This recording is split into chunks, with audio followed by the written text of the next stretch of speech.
In the beginning, there was this confusion where people didn't know what they had, didn't know what to call it. Doctors were confused. They had all sorts of different eponyms were coming out at the time. One was acquired immunodeficiency syndrome, and that was abbreviated AIDS. The average life expectancy at the time was about 12 months. So there were times when I would lose basically a patient every day, over 300 deaths per year. And many physicians refused to care for patients with HIV. They were afraid they were going to get HIV themselves. People didn't know what this was that was going on. But it seemed like you got closer to these patients than you were to any other patient, because they needed you so desperately because there was nothing else available for them. And the very fact that you would care for them or even touch them many times. I had a patient that was referred to me from several others. He says, "You're the first doctor that touched me." And so it was tough back then. By the time we got to about 1986, the epidemic was more or less in explosion phase. But by that time, you were really getting to know your patients, and part of the things I learned about them was how much exercise they were doing, what kind of exercise they were doing, and how they were eating.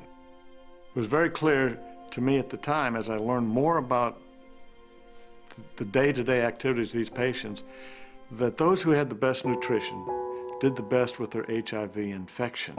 But I had no knowledge of why fruits and vegetables were so important in our diet. My own diet. One of the things I learned, particularly in intensive care units, the patients would come in with severe trauma. A decade earlier, they would have died very quickly. But the nutritional support that they were receiving was really changing their outcomes significantly. And working with dietitians and hospitals, nutritional support people, came to learn about these things called phytochemicals. I like to call them phytonutrients, and realized that there's large and small molecules in fruits and vegetables, micronutrients, as opposed to protein, fat, carbohydrate, fiber, and water, which are macronutrients. These micronutrients, I realized, were becoming more and more known and more recognized as being very important. The foundation of health is a diet rich in fruits, vegetables, grapes, and berries. In my practice, I continue to recommend a diet rich in fruits and vegetables. I like the term eat the rainbow. I told them to eat the color. The color was good for you, and do that as much as you can. In the intensive care units, it was tough because there was no way they could eat. They were being fed with a tube. They had a tube in their throat to oxygenate them. There was no way that they could get the nutrition of a fruit or a vegetable. And then in May of 1995, a fellow internal medicine doctor came up to me and told me he had come across something called Juice Plus. It's concentrated fruits and vegetables in a capsule. I said, voila, this is what my patients need.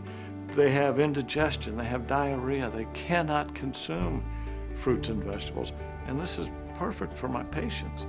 So I started to take Juice Plus. I started to recommend it to my patients in 1995, and I did it until I retired. And I really think I saw a big impact for those patients. I think living life to the plus is be everything that you can and bridge the gap between what you should eat and what you do eat by adding Juice Plus to your daily nutrition. The next best thing to fruits and vegetables.